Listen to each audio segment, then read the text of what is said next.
Good morning friends और welcome to the prelims booster session. आज का पहला टॉपिक है 14 opposition MPs suspended. Topic politically important है।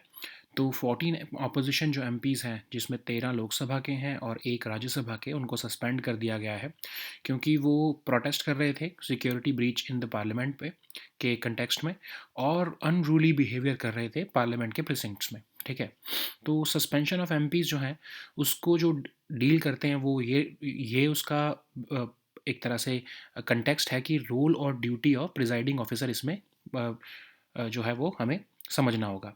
तो जो सस्पेंशन ऑफ एमपीज़ है वो तब होती है क्योंकि जो प्रिजाइडिंग ऑफिसर हैं उनको ऑर्डर मेंटेन करके रखना होता है लोकसभा और राज्यसभा दोनों में, चाहे वो स्पीकर ऑफ द हाउस हो चाहे चेयरमैन ऑफ द हाउस हो।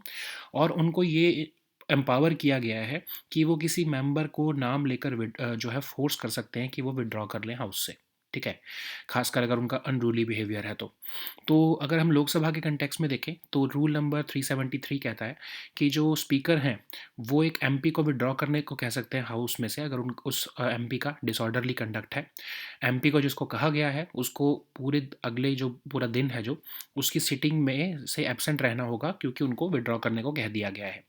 रूल 374 और 374 ए जो है वो जो ज़्यादा ही अनरूली बिहेवियर करते हैं मेंबर्स उनसे डील करने के लिए बनाए गए हैं। इसमें उन लेजिस्लेटर्स को का नाम लिया जाता है जो रिपीटेड वार्निंग्स के बाद भी जो है हाउस को डिसरप्ट करने से नहीं रुकते हैं। फिर उनके जो है हाउस में जो है मोशन अडॉप्ट की जाती है और उनको सस्पेंड कर दिया जाता है रिमाइंडर ऑफ द सेशन के लिए या फिर उससे कम पीरियड के लिए।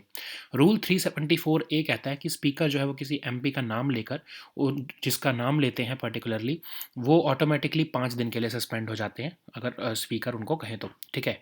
राज्यसभा के केस में थोड़ा सा डिफरेंट है। रूल 255 कहता है चेयरमैन ऑफ राज्यसभा जो है वो किसी भी मेंबर को भी ड्रॉ करने के लिए कह सकते हैं। रूल 256 कहता है कि चेयरमैन जो है जो कोई ऐसा मेंबर है जो बार बार डिसरिगार्ड कर रहा है उसका नाम लेंगे और फिर हाउस जो है वो मोशन को अडॉप्ट करेगा और जो है फिर उस पर्सन की जो है जो है suspension reminder of the session तक मैक्सिमम हो सकती है। अब याद रखो कि लोकसभा का जो 374 ए है रूल, राज्यसभा के पास वो पावर नहीं है। राज्यसभा जो है वो बिना मोशन के किसी मेंबर को सस्पेंड नहीं कर सकते। मतलब चेयरमैन ऑफ राज्यसभा के पास कम पावर्स हैं as compare to speaker with respect to suspension of members. ठीक है। तो क्या इसमें कोर्ट्स इंटरवेन कर सकते हैं? आर्टिकल 122 वैसे तो कहता है कि पार्लियामेंट्री प्रोसीडिंग्स जो है वो किसी भी कोर्ट में क्वेश्चन नहीं की जा सकती, पर कुछ केसेस में देखा गया है कि प्रोसीजरल फंक्शनिंग ऑफ लेजिस्लेचर्स में भी जो है सुप्रीम कोर्ट या जो है हमारे कोर्ट्स ने इंटरफेयर किया है। नेक्स्ट हम टॉपिक देखते हैं श्री कृष्ण जन्मभूमि शाही ईदगाह मस्जिद डिस्प्यूट। सोशल इश्यूज़ के लिए टॉपिक इंपॉर्टेंट है। तो श्री कृष्ण जन्मभूमि शाही ईदगाह मस्जिद डिस्प्यूट जो है वो दोबारा से जो है वो न्यूज़ में आया है। इलाहाबाद हाई कोर्ट ने एक एप्लीकेशन को अलाउ कर दिया गया है जिसमें कि एक कमीशन अपॉइंट करने की बात की गई है कि वो कमीशन मॉस्क कॉम्प्लेक्स को इंस्पेक्ट करे। पटिशनर्स का कहना है कि जो ये मॉस्क है ये एम्परर औरंगज़ेब जो है उसने 1670 में बनाई थी बर्थ प्लेस के ऊपर, लॉर्ड कृष्णा के बर्थ प्लेस के ऊपर मथुरा में। अब अगर हम हिस्ट्री देखें तो 1670 में जो है ये मॉस्क बनाई गई जिसको नजुल लैंड कहा गया था उस टाइम पर, मतलब नॉन एग्रीकल्चरल स्टेट लैंड जो कि मराठा ओन करते थे, उसके बाद ब्रिटिश ओन करते थे। इस मॉस्क के बनने से पहले राजा वीर सिंह बुंदेला जो थे ओरछा के, उन्होंने एक टेम्पल बनाया था यहाँ पर इसी सेम जगह पर 1618 में। फिर 1815 में, मतलब मॉस्क के बनने के बाद, राजा पत्नी मल ऑफ बनारस जो है उन्होंने 13.77 एकड़ ऑफ लैंड जो है वो ईस्ट इंडिया कंपनी से यहाँ पर खरीद लिया था। राजा के जो डिसेंडेंट थे उन्होंने वो जुगल किशोर को आगे बेचा, जुगल किशोर बिरला को, और उस लैंड को लेटर ऑन जो है पंडित मदन मोहन मालवीय के नाम पर रजिस्टर कर दिया गया। श्री कृष्ण जन्मभूमि ट्रस्ट जो है वो सेटअप किया गया था बिरला द्वारा और 1951 में ये 13.77 एकड़ लैंड जो है वो ट्रस्ट में कन्वर्ट कर दिया गया और जिसमें कंडीशन ये रखी गई कि जो ट्रस्ट प्रॉपर्टी है वो कभी भी बेची नहीं जाएगी या फिर प्लेज नहीं की जाएगी। 1956 में श्री कृष्ण जन्मस्थान सेवा संघ या फिर बाद में जिसका नाम सेवा संस्थान कर दिया गया वो बनाया गया ताकि जो है इस टेम्पल के जो कटरा केशव देव टेम्पल जो बनाया गया था बिरला द्वारा उसको मैनेज करने के लिए ये ट्रस्ट बनाया गया। ठीक है। अब ये डिस्प्यूट कैसे आया है? तो अगर जो पटिशनर हैं वो कह रहे हैं कि औरंगज़ेब जो है उसने ऑर्डर दिए थे demolition of large number of temples. Army of Aurangzeb जो है वो केशव देव टेम्पल को पार्टली जो है वो डिमोलिश कर चुकी थी और कंस्ट्रक्शन यहाँ पर फोर्सिबली की गई इस ईदगाह मॉस्क की। और ये जो पूरा इंसिडेंट है ये ऑफिशियल कोर्ट बुलेटिन में जो है वो 1670 में वो भी एक तरह से मेंशन है। और कॉम्प्रोमाइज़ एग्रीमेंट साइन किया गया 1968 में, जो श्री कृष्ण जन्मस्थान सेवा संस्थान और ट्रस्ट शाही मस्जिद ईदगाह के बीच में। वो एक इलीगल और वॉइड है क्योंकि जो श्री कृष्ण जन्मस्थान सेवा संघ है उनके पास कोई राइट नहीं था इस प्रॉपर्टी को लेकर। ठीक है। जो लेटेस्ट प्ली है वो कह रही है कि एक सर्वे कराया जाए शाही ईदगाह मॉस्क का। पटिशन में ये भी कहा गया है कि हाई कोर्ट जो है एक ऑर्डर पास करे यूपी सुन्नी सेंट्रल वक्फ बोर्ड को, और ताकि जो है कंस्ट्रक्शन जो की गई है इस लैंड के ऊपर एंक्रोच करके उसको रिमूव किया जाए। पटिशन ये भी कह रही है कि टू अपोजिंग पार्टीज जो है वो ये लैंड जो है वो श्री कृष्ण जन्मभूमि ट्रस्ट को हैंड ओवर करें with in the time provided by court. ये प्ली में ये भी कहा जा रहा है कि वक्फ बोर्ड को और मॉस्क कमेटीज़ को जो है इस प्रीमिसेस के अंदर एंटर करने से रोका जाए। ठीक है। अब काउंटर क्लेम्स क्या हैं? शाही ईदगाह मॉस्क कह रही है कि ये जो मॉस्क है ये 13.37 acres of land of at Katra Keshav Dev temple के अंदर नहीं आता है। Place of birth of lord Krishna जो है वो इस मॉस्क के नीचे नहीं है, उनका ऐसा कहना है। अब केस अभी तक क्या है और ज्ञान व्यापी ऑर्डर से क्या इसका लेना देना है? एक कॉमन थ्रेड जो है इन पेटिशंस में दिख रही है कि रिमूवल ऑफ मॉस्क की बात की जा रही है। और ये जो मथुरा ऑर्डर है ये बिल्कुल वाराणसी के ज्ञानव्यापी मॉस्क की तरह का ही ऑर्डर है। और इसमें ज्ञानव्यापी मॉस्क केस में हुआ क्या था, एक वीडियोग्राफिक सर्वे करवाया गया काशी विश्वनाथ टेम्पल ज्ञानव्यापी मॉस्क के कंटेक्स्ट में, जो कि कंप्लीट किया गया एक कमीशन द्वारा, लोकल कोर्ट के जो अपॉइंटेड था जो कमीशन। फिर उस कमीशन में या उस सर्वे में ये पाया गया कि इस स्ट्रक्चर में जो हिंदू साइड क्लेम कर रही थी कि शिवलिंग है और मुस्लिम साइड जो क्लेम कर रही थी कि नहीं वो माउंटेन है, वो पर्टिकुलरली इस मॉस्क प्रेमिसेस में पाया गया शिवलिंग। और साइंटिफिक सर्वे करने को कहा गया ज्ञानव्यापी मॉस्क कॉम्प्लेक्स का, जो कि वाराणसी डिस्ट्रिक्ट कोर्ट ने कहा। उसके बाद जो है आर्कियोलॉजिकल सर्वे ऑफ इंडिया को डायरेक्ट किया गया कि साइंटिफिक इन्वेस्टिगेशन करो यहाँ पर। इस सर्वे को मॉस्क कमेटी के इलाहाबाद हाई कोर्ट के पहुंचने के बाद जो है वो रोक दिया गया। और फिर ऑफ कोर्स उसके बाद जो है सुप्रीम कोर्ट में भी कहा गया कि इस सर्वे को रोका जाए, लेकिन दोनों ही कोर्ट्स ने जो है इस सर्वे को रोकने से मना कर दिया। और उसके बाद जो है ASI की जो टीम्स हैं वो सर्वे कर रही हैं इस कैंपस को। ठीक है। नेक्स्ट हम टॉपिक देखते हैं नोरो वायरस। सोशल इश्यूज़ के लिए ही टॉपिक इंपॉर्टेंट है। तो यूके जो है वहाँ पर एक स्टडी इंक्रीज देखने को मिल रहा है number of corona virus cases in recent weeks. Noro virus एक बहुत ही कंटेजियस वायरस है जिससे नोजिया, वॉमिटिंग और डायरिया होता है। समटाइम्स इसको स्टमक फ्लू भी कहते हैं या विंटर वॉमिटिंग बग भी कहते हैं। ये हर एज के लोगों में हो सकता है जो कि और इन्फेक्ट कर सकता है। और बहुत तरह के जो है नोरो वायरसेस होते हैं। ये जनरली क्लोज कॉन्टैक्ट से फैलता है। नोरोवायरस आउटब्रेक्स जो हैं वो जो कोल्डर मंथ्स होते हैं तब ऑफ कोर्स सबसे ज़्यादा फैलती हैं। कोई स्पेसिफिक सीज़न नहीं है इसके आउटब्रेक का। जो है इक्वेटर के इक्वेटर पर जो कंट्रीज़ होती हैं वहाँ पर ये जो फैलता है उसको कोई स्पेसिफिक सीज़न नहीं होता। इनिशियली सिम्टम्स जो हैं नोरो वायरस के जो हैं उसमें वॉमिटिंग, डायरिया होगा, नॉजिएटिंग फील होगा। एक्सट्रीम केसेस में डिहाइड्रेशन भी हो सकती है। कोई वैक्सीन इसकी करंटली अवेलेबल नहीं है। ट्रीटमेंट जो है वो सिम्टम्स को रिलीव करने पे ही फोकस रखती है। ओके। नेक्स्ट हम टॉपिक देखते हैं international energy agency. International relations के लिए टॉपिक इंपॉर्टेंट है, इकोनॉमी के लिए भी इंपॉर्टेंट है। तो IEA ने रिसेंटली कहा है कि जो एक्सप्लोजिव ग्रोथ देखी गई इंडियन ऑयल प्रोडक्ट कंजम्पशन में वो बस अब खत्म होने वाली है। तो IEA क्या है? एक इंटर गवर्नमेंटल ऑर्गेनाइजेशन है जो कि पेरिस बेस्ड है। इंटरनेशनल ऑयल सप्लाई की स्टेबिलिटी का काम करती है ये। 1973-1974 के ऑयल क्राइसिस के टाइम पर इसको बनाया गया था। IEA जो है ये ब्रॉडर फ्रेमवर्क ऑफ OECD के अंदर ही काम करती है। 31 मेंबर कंट्रीज़ हैं इसकी टोटल। अब इसके जो मेंबरशिप का क्राइटेरिया है वो यहाँ पर मेंशन किया गया है, apart from many other things. Crude oil अगर रिजर्व किसी कंट्री के पास 90 डेज का है नेट इम्पोर्ट के उनका, तो ऑफ कोर्स वो अप्लाई कर सकते हैं इस मेंबरशिप के लिए। और उनको प्लेज करना होता है कि वो अपनी नेशनल ऑयल कंजम्पशन को अप टू 10% तक कम करेंगे। ठीक है। इंडिया ने इसको एज एन एसोसिएट मेंबर 2017 में ज्वाइन किया था। अब कुछ रिपोर्ट्स भी पब्लिश की जाती हैं, जैसे वर्ल्ड एनर्जी आउटलुक, ये रिपोर्ट भी IEA द्वारा ही पब्लिश की जाती है। नेक्स्ट हम टॉपिक देखते हैं Channapatna toys. Art and culture के लिए टॉपिक इंपॉर्टेंट है। तो चन्नपटना टॉयज़ जो है वो चिल्ड्रन अकेडमिक एक्टिविटीज़ का पार्ट बन चुके हैं अफगानिस्तान में। चन्नपटना टॉयज़ जो है वुडन टॉयज़ हैं, डॉल्स हैं, जो कि मैन्युफैक्चर किए गए हैं चन्नपटना टाउन में, कर्नाटका डिस्ट्रिक्ट में। कर्नाटका स्टेट में, रामनगर डिस्ट्रिक्ट में। जो अगर हम देखें इसकी हिस्ट्री, तो टीपू सुल्तान के टाइम से ये जो है इसकी हिस्ट्री को ट्रेस किया जा सकता है। टीपू सुल्तान जो है वो पर्शियन आर्टिस्ट से इतना इम्प्रेस हुए कि उन्होंने उनको इनवाइट किया कि वहाँ के लोकल क्राफ्ट्समैन को टॉय मेकिंग में जो है वो सिखाई जाए। तो ये हैंडमेड ट्रेडिशनल टेक्निक्स उनको सिखाई गई, और ऑफ कोर्स ये आइवरी वुड से ट्रेडिशनली बनाए जाते थे टॉयज़। और इनको ऑर्गेनिक कलर्स में पेंट किया जाता है, 100% केमिकल फ्री है। इनको जीआई टैग भी जो 2005 से मिला हुआ है, ठीक है। नेक्स्ट हम टॉपिक देखते हैं social stock exchange. Social issues economy दोनों के लिए इंपॉर्टेंट है। तो उन्नति फाउंडेशन जो है वो फर्स्ट एंटिटी बनी है जो कि सोशल स्टॉक एक्सचेंज में लिस्ट हुई है। सोशल स्टॉक एक्सचेंज क्या है? एक सेपरेट सेगमेंट है with in existing stock exchange, और ये सोशल एंटरप्राइजेस को फंड रेज करने में पब्लिक से हेल्प करता है, ठीक है। तो एक मीडियम बन चुका है ये एंटरप्राइजेस को, जो कि फाइनेंस अपने सोशल इनिशिएटिव्स के लिए रेज करना चाहते हैं, वो इससे कर सकते हैं। रिटेल इन्वेस्टमेंट जो है वो सिर्फ रिटेल इन्वेस्टर सिर्फ उन्हीं सिक्योरिटीज़ में इन्वेस्ट कर सकते हैं जो फॉर प्रॉफिट सोशल एंटरप्राइजेज हैं, ठीक है। बाकी के केसेस में जो ओनली इंस्टीट्यूशनल इन्वेस्टर्स और नॉन इंस्टीट्यूशनल इन्वेस्टर्स ही जो है इसमें इन्वेस्ट कर सकते हैं, जो कि सोशल एंटरप्राइजेस की जो है सिक्योरिटीज़ होती हैं। अब कौन कौन एलिजिबल है इससे पैसा रेज करने के लिए?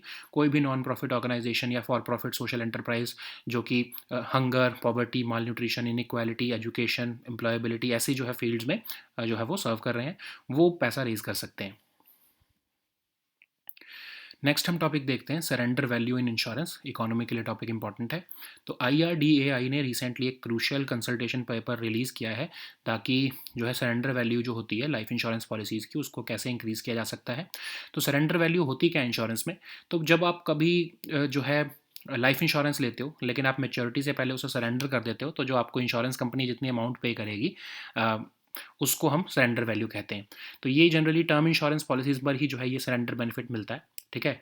तो एक परसेंटेज जो टोटल प्रीमियम आपने पे किया है माइनस एनी एप्लीकेबल चार्जेस या फीस, वो आपको वापस मिल जाता है, ठीक है।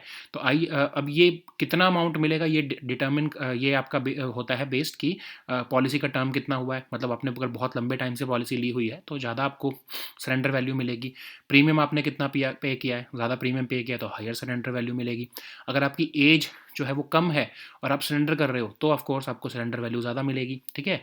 IRDA ने जो है वो कुछ रूल्स जो है वो एस्टैब्लिश किए हैं सरेंडर वैल्यू से। मतलब वो जब कोई पॉलिसी कम से कम 3 साल तक की होती है उसके बाद ही आप उसको सरेंडर कर सकते हो। IRDA कहता है कि जो पॉलिसी की सरेंडर वैल्यू है वो फर्स्ट 7 ईयर्स के में जो है वो IRDA ही जो है वो डिटर्मिन करता है। जैसे पहले आप जो 3 साल के बाद अगर आप सरेंडर करें तो लगभग 30% तक का जो आपने प्रीमियम पे किया है वो आपको मिल जाएगा। 4th और 7th ईयर्स के बीच में अगर आप सरेंडर कर रहे हो तो आपको 50% तक का प्रीमियम मिल जाएगा। After 7 years of course insurance company decide करती है कि आपको कितना प्रीमियम वापस मिलेगा, ठीक है। नेक्स्ट हम टॉपिक देखते हैं पेस मिशन। टॉपिक एनवायरनमेंट और साइंस एंड टेक दोनों के लिए इंपॉर्टेंट है।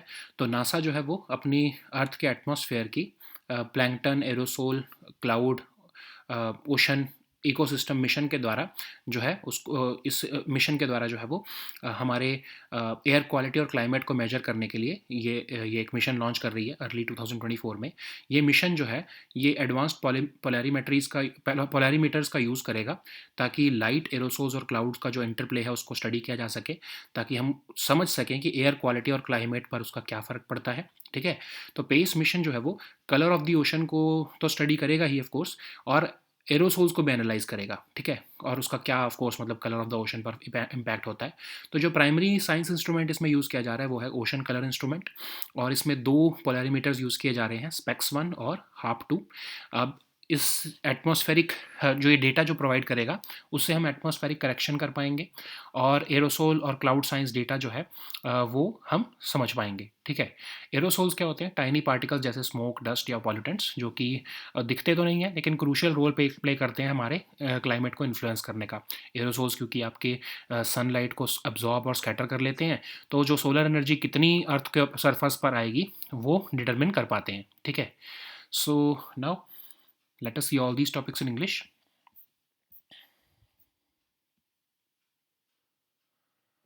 So the first topic is 14 opposition MPs suspended. This topic is important for your polity section. So 14 opposition MPs, 13 from Lok Sabha and 1 from Rajya Sabha, have been suspended after they were protesting against a security breach in the parliament. But they turned their behavior towards disorderly conduct, and this unruly behavior was later on, of course, punished through suspension. So this suspension of MPs is part of the role and duty of the presiding officer of the House. In case of Lok Sabha, of course, the Speaker, and in case of Rajya Sabha, of course, the chairperson or the chairman. So the aim is to maintain order of the house so that it can function smoothly.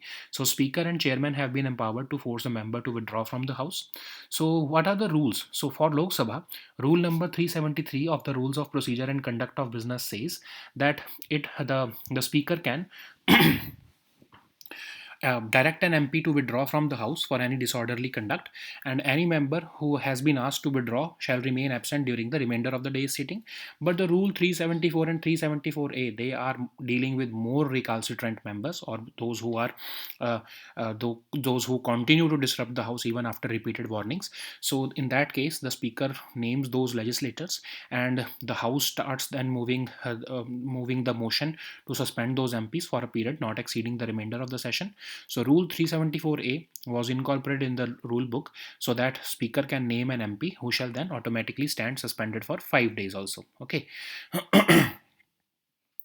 So, what are the rules for Rajya Sabha? In Rajya Sabha, Rule 255 says that Chairman of Rajya Sabha can direct any member to withdraw immediately from the House for any disorderly conduct. And Rule 256 says that the Chairman can name the members who are persistently disregarding the authority of the Chair or abusing the rules of the Council. Then, of course, the House may adopt a motion suspending those members for a period not exceeding the remainder of the session. So, it must be remembered, unlike the Lok Sabha, where the Speaker has been given the power to suspend the members, the Rajya Sabha chairperson cannot suspend members without passing a motion for the same. Okay, so can courts intervene in this case? In this case of a matter of suspension of MPs, Article 122 of Indian Constitution says that parliamentary proceedings cannot be questioned before a court of law. But of course, in many cases, we have seen that courts have rather intervened in the procedural functioning of legislatures. Okay. So the next topic is Sri Krishna Janmabhoomi Shahi Idgah Masjid dispute. This topic is important for your social issues. So Shri Krishna Janmabhoomi Shahi Idgah Masjid dispute has been in focus again after Allahabad High Court has allowed an application seeking the appointment of a commission to inspect a mosque complex. So the petitioners are believing that this mosque has been built on the orders of Aurangzeb in 1670, and it was constructed atop the birthplace of Lord Krishna in Mathura. So this mosque was actually built by Aurangzeb in 1670 on the site of an earlier temple, and this area was regarded as Nazul land, that is the non-agricultural state land owned by Marathas, and then of course the British. So before the mosque was built, the Raja Veer Singh Bundela of Orchha had also built a temple on the same premises in 1618. But in 1815, after the mosque was built by Aurangzeb, Raja Patni Mal of Benares bought the 13.77 acres of land from the East India Company. So the Raja's descendants sold the land later on to Jugal Kishore Birla for 13,400 rupees, and it was later on registered in the names of Pandit Madan Mohan Malviya and others. So Shri Krishna Janmabhoomi Trust was later set up by Birla, and it acquired the ownership rights over the Katra Keshav Dev temple. So in 1951, 13.77 acres of land were placed in the trust, and the condition was that this trust property will never be sold or pledged. So in 1956, the Krishna Janmasthan Seva Sangh was set up to manage the affairs of the Katra Keshav Dev temple built by Birla. So in 1977, the word Sangh was of course replaced with Sansthan. So what led to this dispute? So of course the petitioners have said that Aurangzeb issued orders for demolition of a large number of Hindu religious places and temples during his reign, and the petition also says that the army of Aurangzeb partly succeeded to demolish Keshav Dev temple also, and the construction was forcibly raised for Idgah mosque, showing the might of Aurangzeb's power, and this all was recorded was also recorded in official court bulletin of 1670. So this tradition also says that a compromise agreement of 1968 between Shri Krishna Janmasthan Seva Sansthan and the Shahi Masjid Idgah Trust was illegal and void because these Seva Sangh had no right over the property involved. So what is the latest plea? So this plea is seeking the survey of Shahi Idgah Mosque, and the petition is also asking the High Court that it should pass an order directing the UP Sunni Central Waqf Board to remove the construction raised by them, encroaching upon the land in dispute. And the petition also asks the court to direct the two opposing parties to hand over the land to Sri Krishna Janmabhoomi Trust. The plea is further asking that a restraining order should be passed against Waqf Board and Mosque Committee so that they cannot enter into the premises of this 13.37 acres of land at Katra Keshav Dev City, Mathura.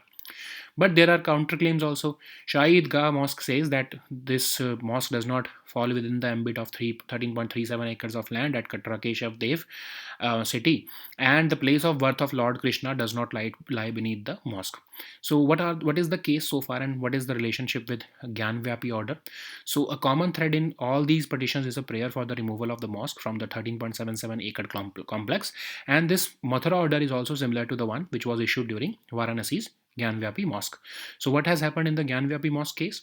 A videographic survey of Kashi Vishwanath Temple, Gyanvapi Mosque, was completed by a commission appointed by the local court, and during the survey proceedings, a structure was found which the Hindu side was claiming that it is a shivling, and the Muslim side claimed that it was a fountain, and it was found, of course, in the mosque premises. So subsequently, a scientific survey of the Gyanvapi Mosque complex was ordered by the Varanasi District Court, and this time the Archaeological Survey of India had been directed to undertake scientific investigation, survey, or excavation of the property in question. So the survey was later halted after the mosque committee approached the Allahabad High Court and then the Supreme Court seeking a stay on the survey. Both the courts cleared the deck for the survey, which was resumed after tight security arrangements, and the ASI teams have been surveying this campus since then. Okay. So the next topic is norovirus. This topic is important for your social issues. So UK has been witnessing a steady increase in the number of norovirus cases in the recent weeks. So norovirus is a very contagious virus which causes nausea, vomiting, and diarrhea, and it is sometimes also referred to as stomach flu or the winter vomiting bug. People of all ages can get infected with and sick with this virus, norovirus, and there are many types of noroviruses. So how it gets transmitted? So it generally gets transmitted through close contact, and it happens generally in colder months. But of course, in case of countries near the equator, there is no specific season for outbreaks. So the initial symptoms involve vomiting or diarrhea, and the patients feel nauseated. In extreme cases, there could be dehydration also. Currently there are no vaccines, and the treatment revolves around relieving the symptoms.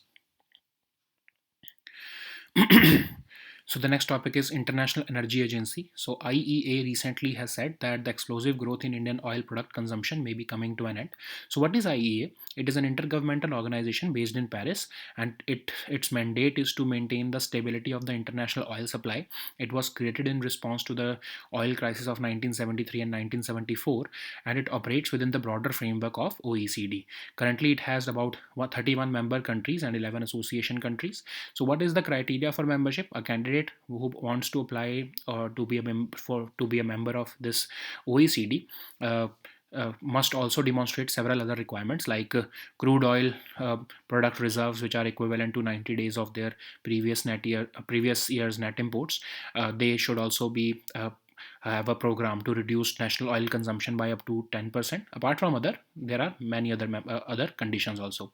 So India joined this organization in 2017 as an associate member, and IEA also publishes the World Energy Outlook report. So the next topic is Channapatna toys. This topic is important for your art and culture section. So Channapatna toys have now become part of children's academic activities in Afghanistan. So this Channapatna toys are wooden toys and dolls which are manufactured in the town of Channapatna in the Ramnagar district of Karnataka. So its history can be traced back to Tipu Sultan's reign, who invited Persian artists to train local craftsmen in toy making. So most of these toys are handmade using traditional techniques, and traditionally they are mostly made of ivory wood, and they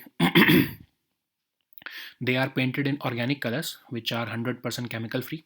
And this Channapatna toys have also received the GI tag in 2005. So the next topic is social stock exchange. This topic is important for your economy section and also your social issues. So recently, Unnati Foundation has become the first entity to list on the social stock exchanges. Social stock exchange is a separate segment within the existing stock exchange, and it helps the social enterprises to raise funds from the public through its mechanism. So it serves as a medium for enterprises to seek finance for their social initiatives, and retail investors can only invest in those securities which are offered by for-profit social enterprises. But in other cases, only institutional investors and non-institutional investors can invest in the securities raised by other social enterprises. So who all are eligible for raising the money? So not for profit organizations or for profit social enterprises who want to raise money. They should be working in fields like eradicating hunger, poverty, malnutrition, inequality, education promotion, employability, equality, empowerment of women, protection of national heritage, etc. Okay. So the next topic is surrender value in insurance. This topic is important for your economy section. So IRDAI has recently released a crucial consultation paper on increasing the surrender value of life insurance policies. So what is this surrender value? So it is the amount that insurance company will pay to you or to the policy holder back when you want to terminate the policy before maturity. So generally it applies only to term insurance policies who have a surrender benefit. So the surrender value is usually a percentage of the total premiums that you have paid minus any applicable charges or fees. So the amount that you would be getting would depend on the policy term. If there is the longer the policy term, the higher would be the surrender value. The higher the premium paid, the higher would be the surrender value. The younger you are at the time of surrendering this policy, the higher would be the surrender value. Okay, so IRDA has made certain rules for surrender value. Only after the policy has been in effect for 3 years you would be allowed to surrender it. IRDA decides the surrender value for the first 7 years, and after that the company decides the surrender value. So if you decide to surrender the policy after 3 years, up to 30% of the premium that you have paid would be given to you, minus certain charges, of course. And if you decide to surrender the policy between 4th and 7th years, the surrender value could fall up to 50% of the paid premium. After 7 years, of course, the insurance company would decide how much the premium should be given back to you. Okay. So the next topic is space mission. This topic is important for your science and tech and your environment section. So NASA is gearing up to launch its uh, plankton aerosol cloud ocean ecosystem mission to enhance our understanding of Earth's atmosphere, and it would probably be launched in early 2024.